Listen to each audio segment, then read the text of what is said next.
नमस्कार दोस्तों, आप सभी का स्वागत है मेरे चैनल सुरवा पैराडाइज में। तो आज है विजयादशमी और यहाँ पर हम जो मालाएं मैंने कल बनाई हुई थी उनको हम अपने द्वार पर लगा रहे हैं।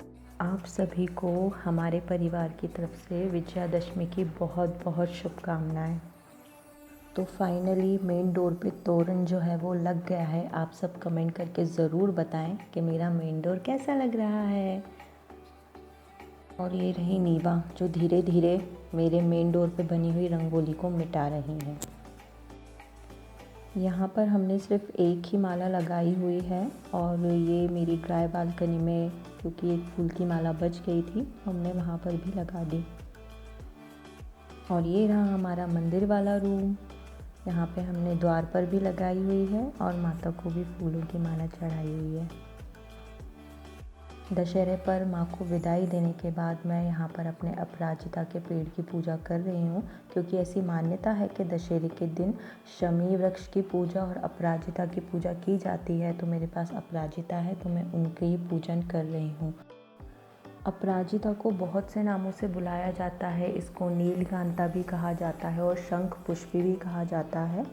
शंख पुष्पी इसलिए कहा जाता है क्योंकि इसके फूल जो होते हैं वो थोड़े शंख की तरह घूमे हुए होते हैं, इसलिए इसे शंख पुष्पी कहा जाता है। और इसकी बहुत सी मेडिसिनल प्रॉपर्टीज़ भी होती हैं। ये मोस्टली 2 कलर में पाया जाता है, एक ब्लू कलर और एक वाइट कलर। तो मेरे पास ब्लू कलर वाला है और मोस्टली ये मुझे इतने फूल दे देता है कि रोज़ मैं इन्हीं से ही अपने मंदिर में पूजा करती हूँ।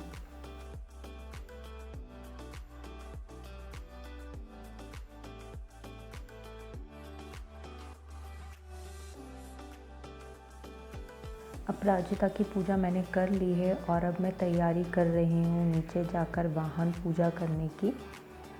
तो चलिए चल के अब करते हैं वाहनों की पूजा, क्योंकि ये भी तो दशहरे का एक पार्ट होता है। मेन पूजा यही होती है दशहरे में। सभी अपने वाहनों को नहलाते धुलाते हैं और फिर उनकी पूजा करते हैं।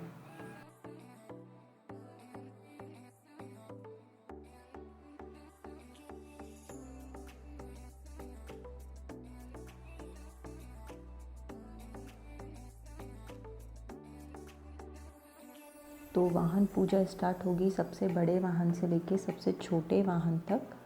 और हमारे घर में जो सबसे छोटा वाहन अभी है वो है नीवा की साइकिल, जो कि जस्ट मेरे पीछे खड़ी हुई है।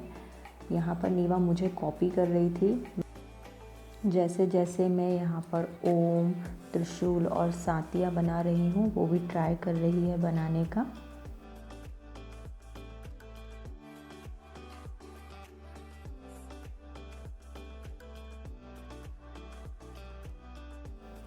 और अब मैं जा रही हूँ हमारी कार के अंदर जो माता रानी विराजमान है उनको टीका करने के लिए, उनको भोग लगाने के लिए।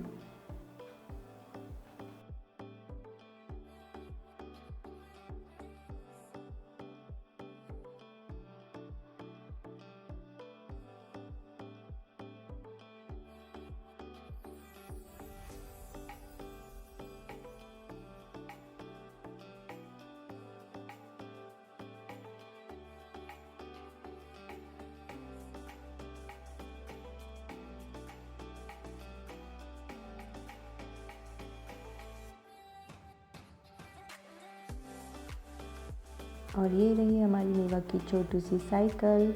इसका भी यहाँ पहला दशहरा मन रहा है और इसकी भी हम पूजा कर रहे हैं।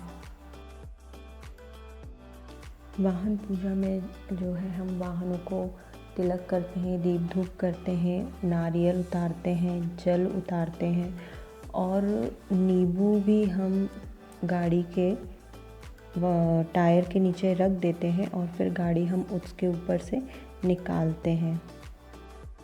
अभी मैं गाड़ी की आरती उतार रही हूँ, उस पे से नारियल उतार रही हूँ और पानी भी उतार चुकी हूँ। इसके बाद जो है हम नींबू भी उतारते हैं। नींबू उतारने के लिए हम गाड़ी के टायर के नीचे नींबू रखते हैं और उस पे से गाड़ी निकालते हैं।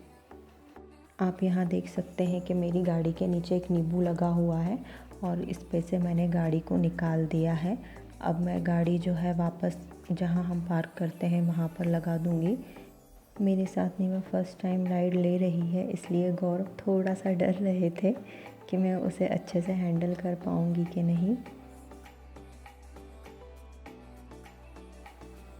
और जैसे गौरव ने अपनी बाइक की राइड ली, मैंने अपनी एक्टिवा की राइड ली, इसी तरह नीवा भी अब अपनी साइकिल की राइड लेते हुए अपनी साइकिल को हमारी गाड़ियों के साथ लगा रही है। बचपन में हम सबको बहुत शौक़ होता था, जैसे ही हमारे पापा ऑफिस से आते थे हम बस जाकर स्कूटर पे चढ़ के बैठ जाते थे। बिल्कुल नीवा भी वैसा ही करती है। जब उसको बड़ी वाली गाड़ियाँ दिखती हैं तो वो अपनी साइकिल भूल जाती है और यहाँ वो ज़िद करके कार में बैठ गई है। यहाँ हमारी वाहन पूजा पूरी हो गई है और विजयदशमी रावण दहन के बिना तो हमेशा अधूरी ही मानी जाती है। जब तक रावण ना हो विजयदशमी का मज़ा ही नहीं आता है। और मैंने भी रावण दहन देखा।